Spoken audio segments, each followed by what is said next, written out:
Good morning to all. आज के lecture में हम जूही की कली है जो सूर्यकांत त्रिपाठी निराला द्वारा रचित कविता है उसके सार पर चर्चा करते हैं। जूही की कली है वह छायावादी कविता है जिसे निराला ने अपने काव्य संग्रह परिमल में संकलित किया था। प्रस्तुत कहानी की जो नायिका है वह जूही की कली है। उसके प्रेमी मलयालम को प्रेम की क्रीड़ा का चित्रण किया गया है। उसे ही इस कविता का नायक माना गया है। मलयालम मतलब पावन हवा, यानी कि उसको उसका प्रेमी माना गया है, इस कविता का नायक माना गया है। प्रस्तुत कविता में कवि ने द्विवेदी जी की नैतिकता के बंधनों को तार तार करते हुए श्रृंगार से मुक्त चित्रण किया है। मतलब उन्होंने प्रकृति के माध्यम से मानवीकरण भावनाओं का वर्णन किया है। बसंत की रात्रि थी, बसंत की यानी कि ऋतु थी, उसकी एक रात थी। निर्मल कोमल अधिक सुंदर शरीर वाली जूही की कली लता को शीतल हुए नर्म पत्तों का बिस्तर लगाकर सो रही थी। वह अपने सपनों में लीन थी, यानी कि जूही की कली थी वह रात्रि के समय अपने नर्म पत्तों का सराहना लगाकर सो रही थी। वह अपने सपनों में लीन थी। उसका प्रेमी पावन जो दूर देश से आया था, यानी कि हवा का झोंका जो दूर से आया था, उन्होंने जो दूर देश से कई जो बसंत ऋतु की मादकता के कारण प्रेसी की ब्रिया में व्याकुल था, यानी कि बहुत देर बाद आया था। वह अपनी प्रेमिका से मिलने के लिए बेअतुसुक था, यानी कि उनकी ब्रिया में व्याकुल था। उसने अपनी प्रेसी से बिछड़ने की घड़ी याद आ गई। उससे मिलने के लिए वह चांदनी रात में आई थी। उसके कोमल शरीर की सुंदरता की उसकी ओर से खींच लाई थी।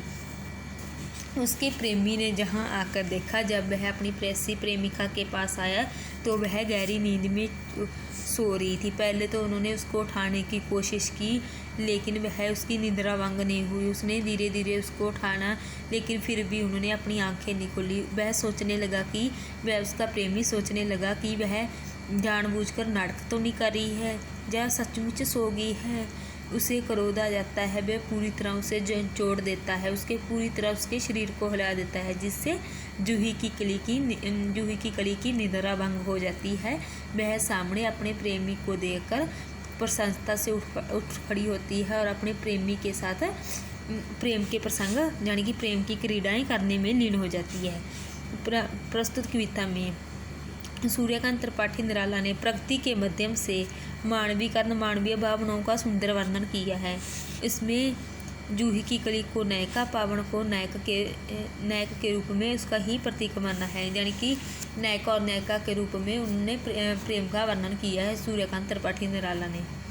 बीजन बन बिलहरी पर सोती थी सुहाग वरी स्नेह सपन मगन अमल कोमल तनु तरुणी जूही की कली दुर्ग मंद किए शीतल पत्रांग में बसंती निशा थी ब्रिया बदूर प्रिया संग छोड़ किसी दूर देश में था पावन जिसे कहते हैं मलयालिन। बीजन बन बिलहरी सूने वन में स्थित एक लता, यानी कि जूही की कली जिस पर रहती थी। सुहागवरी सुहागन, स्नेह सपन मगन प्रेम से भरे सपनों में लीन थी। प्रस्तुत कविता है जो सूर्यकांत त्रिपाठी निराला द्वारा रचित कविता परिमल जो है उसका गति काव्य है। उसमें रचित कविता जूही की कली से लिया गया है। इसके माध्यम से कवि ने जूही की कली को नायिका, पावन को नायक के रूप में अपनी कविता में प्रस्तुत किया है। कवि जूही की कली के मादक यौवन और उसके अल्लड़पन पर चर्चा करते हुए कहता है, यानी कि जूही की कली के सौंदर्य का वर्णन करते हुए कवि कहता है कि बसंत ऋतु की रात्रि थी।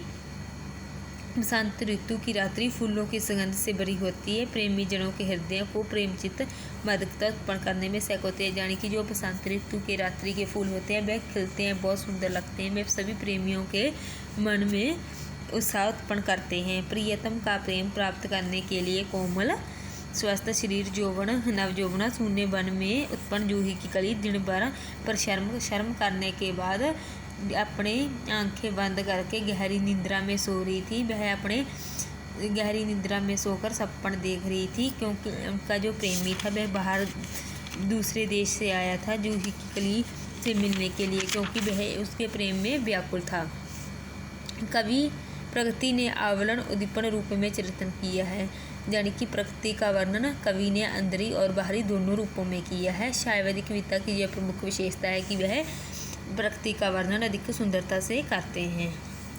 आई जाद बिछड़ने से मिलन की वह मधुर बात, आई जाद चांदनी की धुली हुई आधी रात, आई जाद कांता की कंपती कमनियाँ गात, फिर क्या है पावन उपवन सर सरित गहन गिरी कानन, कुंज लता पुंजों के पार कर पहुँचा जहाँ उसने की केली कली खिली साथ।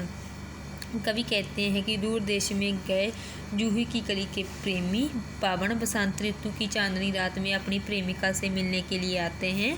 वह उसकी प्रेम की उन्हें मीठी मीठी याद आई है। वह चांदनी रात में अपनी प्रेमिका के साथ क्रीड़ा करना चाहते हैं। जब वह वहाँ आते हैं तो वहाँ जूही की कली गहरी नींद में सोकर सपनों में लीन होती है और लेकिन प्रेमी सोचता है कि यह अपनी गहरी निद्रा में सोई हुई है। वह नहीं जानती कि उसका प्रेमी कितनी मुश्किलों को, कितनी नदियों ऊंचे पर्वतों को लांघकर उनसे मिलने के लिए आया है, यानी कि उससे क्रीड़ा करने के लिए जहाँ पहुँचा है, जहाँ पर रति क्रीड़ा से प्रसन्न होकर उसका साथ दिया है। मृणालिनी सदा शीतल और मंद गति से ही प्रभावित होती है, जहाँ पर पावन और जूही की कली के आपसी प्रेम का वर्णन किया गया है। आगे जो है थर्ड फोर्थ आप इसको आपने रीड करना है। नेक्स्ट लेक्चर में हम जयशंकर सूर्यकांत त्रिपाठी निराला की नेक्स्ट कविता है जो भिक्षु, इस पर चर्चा करेंगे।